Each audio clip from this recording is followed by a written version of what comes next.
Bismillahirrahmanirrahim. Alhamdulillahil ghayyu sultanu alwarihul burhanu wal al-mabsuti biwujudi dikaramuhu wa ihsan. Sadaqallahul azim.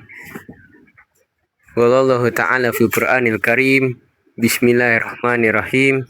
Iqra bismi rabbikal ladzi khalaq. Khalaqal insana min 'alaq. Iqra warbukal akram. Allazi 'allama bil qalam. 'Allamal insana ma lam ya'lam. Sadaqallahul azim. Bismillahirrahmanirrahim. Assalamualaikum warahmatullahi taala wabarakatuh. Kenalkan, saya Muhammad Ruben Pratama Putra dari KPI kelas 2G. Saya akan menjelaskan aspek pendidikan Islam, yaitu tema dari salah satu tugas UAS mata kuliah pendidikan Islam, dengan pertanyaan, mengapa aspek pendidikan tidak hanya berorientasi pada kecerdasan intelektual, tetapi juga pembentukan iman, akhlak, dan juga karakter. Jelaskan relevansi di era digital.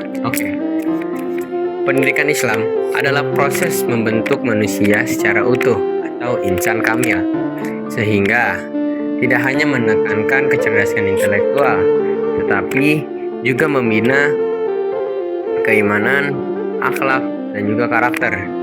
Dalam Islam, ilmu harus membawa seseorang semakin dekat kepada Allah Subhanahu wa Ta'ala dan mendorongnya untuk selalu berbuat kebaikan. Oleh karena itu, pendidikan Islam mengintegrasikan aspek intelektual, spiritual, moral agar manusia mampu menjalankan perannya sebagai hamba Allah dan juga khalifah atau pemimpin di bumi. Ini yang saya jelaskan, yang saya bawakan dari pembukaan, yaitu dalil Al-Quran surat Al-Alaq ayat 1-5 yang berbunyi, Bismillahirrahmanirrahim. Iqra bismi rabbikal ladzi khalaq. Khalaqal insana min 'alaq. Iqra wa rabbukal akram. Alladzi 'allama bil qalam. 'Allamal insana ma lam ya'lam.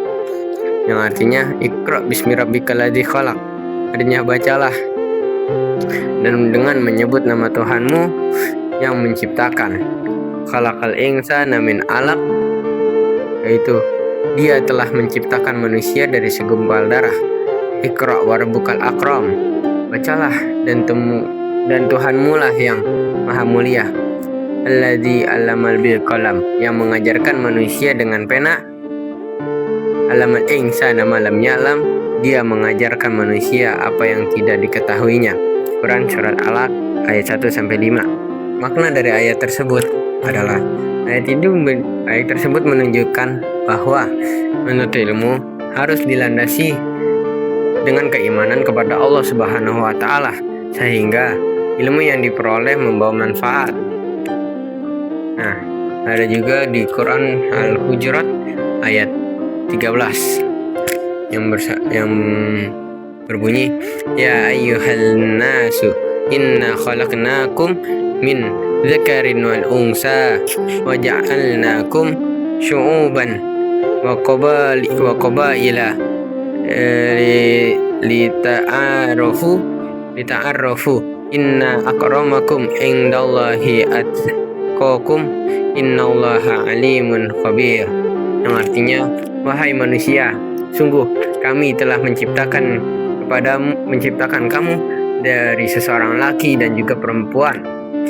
Kemudian kami jadikan kamu berbangsa-bangsa dan bersuku-suku, agar kamu saling mengenal. Sesungguhnya yang paling mulia di antara kamu di sisi Allah ialah orang yang paling bertakwa. Sungguh Allah Maha mengetahui lagi Maha teliti. Al-Hujurat ayat 13. Nah, makna dari ayat tersebut adalah kemuliaan seseorang tidak diukur dari kecerdasannya saja, tetapi dari ketakwaan dan juga akhlaknya. Rasulullah SAW juga bersabda, nama bu'istu li utamima solihal akhlaqi, yang artinya, sungguhnya aku diutus untuk menyempurnakan akhlak yang mulia. Hadis riwayat Ahmad. Makna dari hadis tersebut adalah tujuan utama pendidikan Islam adalah membentuk akhlak yang mulia, bukan hanya meningkatkan kecerdasannya saja. Imam Al-Ghazali juga pernah berfatwa, al-ilmu bighairil amalin junun wal amal bighairil ilmin la yakun.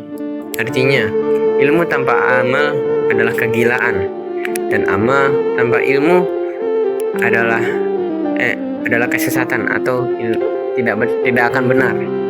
Nah, makna dari fatwa tersebut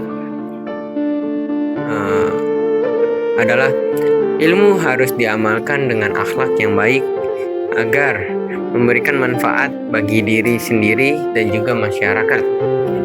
Nah, di dalam penjelasan relevansi di era digital adalah di era digital informasi dapat diakses dengan sangat mudah, namun banyak pula tantangannya seperti hoax, ujaran kebencian, penyalahgunaan media, hingga perkembangan kecerdasan buatan AI. Oleh karena itu, pendidikan Islam tidak cukup hanya mengembangkan kecerdasan intelektualnya saja, tetapi juga harus menanamkan iman, akhlak, dan juga karakter agar seseorang mampu menggunakan teknologi secara bijak, bertanggung jawab, jujur, serta menjadikan ilmu sebagai sarana beribadah dan memberi manfaat bagi orang lain. Nah, kesimpulan dari penjelasan tersebut adalah pendidikan Islam bertujuan mencetak manusia yang cerdas, bertakwa, beriman, dan berakhlak mulia. Keseimbangan di antara ilmu, iman, akhlak sudah menjadi bekal utama dalam menghadapi tantangan di era digital. Dengan demikian, pendidikan Islam tidak hanya menghasilkan orang yang pintar saja, tetapi juga pribadi yang berkarakter, bertanggung jawab, bermanfaat bagi agama, bangsa, masyarakat, dan juga keluarga. Sekian yang bisa saya sampaikan, kurang lebihnya mohon maaf. Unzur mangkola wala tangzur mangkola. Assalamualaikum warahmatullahi taala wabarakatuh.